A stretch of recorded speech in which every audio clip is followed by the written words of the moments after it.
అందరికీ నమస్కారం. నేను మీ కిరాకార్పిని. రీసెంట్ గా అంటే కొన్ని గంటల ముందు అంబటి రాంబాబు కొన్ని అనుచిత వ్యాఖ్యలు చేశారు. దానికి సమాధానంగా నేను ఈ వీడియో చేస్తాను. ఒకసారి చూద్దాం ఆయన ఏం మాట్లాడాడు. పోలవరం ప్రాజెక్టు విషయంలో నారా చంద్రబాబు నాయుడు గారి తెలివి తక్కువ వలన పోలవరం విషయంలో నారా చంద్రబాబు నాయుడు గారి తెలివి తక్కువ వల్ల అంటున్నాడు. క్షమించాలి, జగన్మోహన్ రెడ్డికి అంబటి రాంబాబుకి తెలివి చాలా ఎక్కువ. చంద్రబాబు నాయుడు చాలా తక్కువ ఉంటుంది, వీళ్ళకి చాలా ఎక్కువ ఉంటుంది. ఈ బ్రెయిన్ నుంచి పైకి వచ్చి తెలివితేటలు కారిపోతుంటాయి, పొంగిపోతుంటాయి. మహాకుంభమేళలో జనాలు ఎలా వచ్చారో అలా తెలివితేటలు పొంగిపోతుంటే Kerala government, Karnataka government, Madras government, Bihar government, Mumbai government అన్నీ కూడా వచ్చి ఇలా తెలివితేటల్ని మన ఇది పెట్రోల్ బంకు లారీలు ఉంటాయి చూడు, ఆ లారీల్లో మన పాలు పోసే లారీలు ఉంటాయి చూడు, మిల్క్ ట్యాంకర్లు, వాటిల్లో పట్టుకొని పోతున్నారు. చంద్రబాబు నాయుడికి తెలివితేటలు లేవు.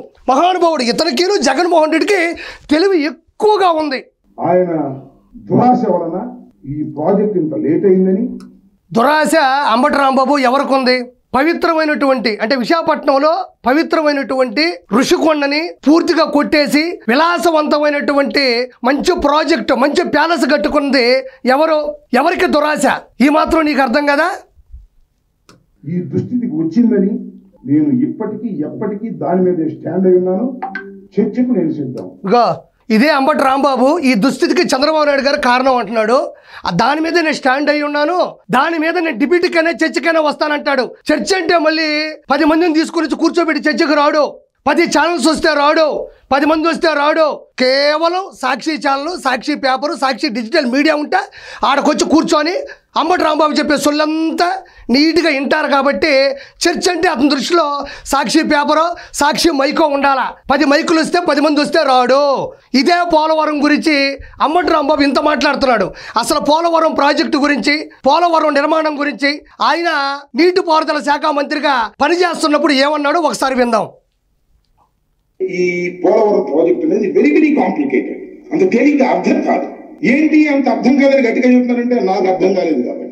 ఒక బాధ్యతాయుతమైనటువంటి నీటిపారుదల శాఖ మంత్రి అంటే 2019 నుంచి 2024 మధ్యన ఇద్దరు పనిచేశారు. ఒకటి మా దోడపెదాలు క్షమించాలి, మా దోడపెదాలు అనిల్ కుమార్ యాదవ్ సగభాగం, మిగతా సగభాగం ఆంబోతు అంబటి రాంబాబు పనిచేశారు.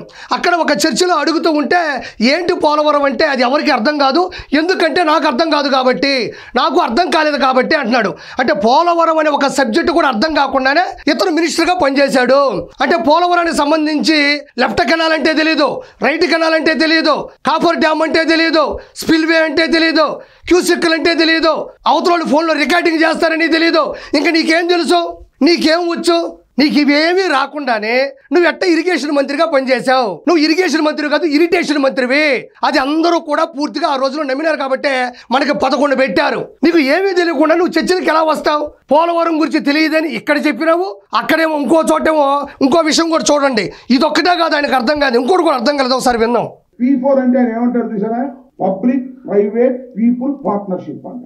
పబ్లిక్, ప్రైవేటు, పీపుల్ ఏంటో పబ్లిక్ ఏంటో నాకు అర్థం కాదు. అక్కడ పవన్ కళ్యాణ్ గారు, కూటమి ప్రభుత్వం అంతా కలిపి కూడా వీటికి సంబంధించినటువంటి పూర్తి విషయాన్ని విధిశీకరించడం కూడా జరిగింది, విశ్లేషించారు. ఈ P4 అంటే ఏంటి అనేది మళ్ళీ దాన్ని పేపర్లో పెట్టుకుని ఉన్న 4 అక్షరాలను కూడా పబ్లిక్ అంటే ఏంటో, పీపుల్ అంటే ఏంటో అని మాట్లాడుతూ ఉన్నాడు.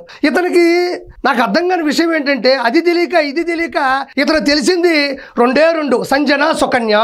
వీటి మీద ఉన్నటువంటి డెప్త్ ప్రపంచంలో ఇంక దేని మీద కూడా అంబటి రాంబాబుకి ఉండదు. అంటే నాకు అర్థం కాని విషయం ఏంటంటే అంబటి రాంబాబుకి P4 అంటే తెలియదు, పోలవరం అంటే తెలియదు. నాకు అర్థం కాని విషయం ఏంటంటే నువ్వు 2 సార్లు ఎమ్మెల్యే ఎలా అయ్యావో నాకు అర్థం కావడంలే. ఒకసారి APWC చైర్మన్ అయ్యావు, అది ఎలా అయ్యావో నాకు అర్థం కావడంలే. నువ్వు లాయర్ అయ్యావు, అది ఎలా అయ్యావో నాకు అర్థం కావట్లే. అసలు నువ్వు మనిషి ఎలా అయ్యావో నాకు అర్థం కావడంలే. ప్రజాస్వామ్యంలో ప్రజల ఓట్ల చేత గెలిచిన నువ్వు ప్రజల సమస్యల మీద ఉండేటువంటి పోలవరం గురించి చెప్పడానికే నీకు అర్థం కావట్లేదంటే నువ్వు మనిషి ఎలా అయ్యావో నాకు అర్థం కావట్లేదు. నాకు ఒక విషయంలో భయం వేస్తుంది. గోదావరి, కృష్ణా నదుల అనుసంధానమే పోలవరం ప్రాజెక్టు. ఆ నదులు 2 తీసి సంజన, సుకన్య అనుసంధానమే పోలవరం అంటాడేమని భయం వేసిపోతుంది నాకు. ఇలాంటి వ్యక్తుల్లో మనం ఎంచుకుంది, ఇలాంటి వాళ్ళనే మనం ఎన్నుకుంది. Thank you so much.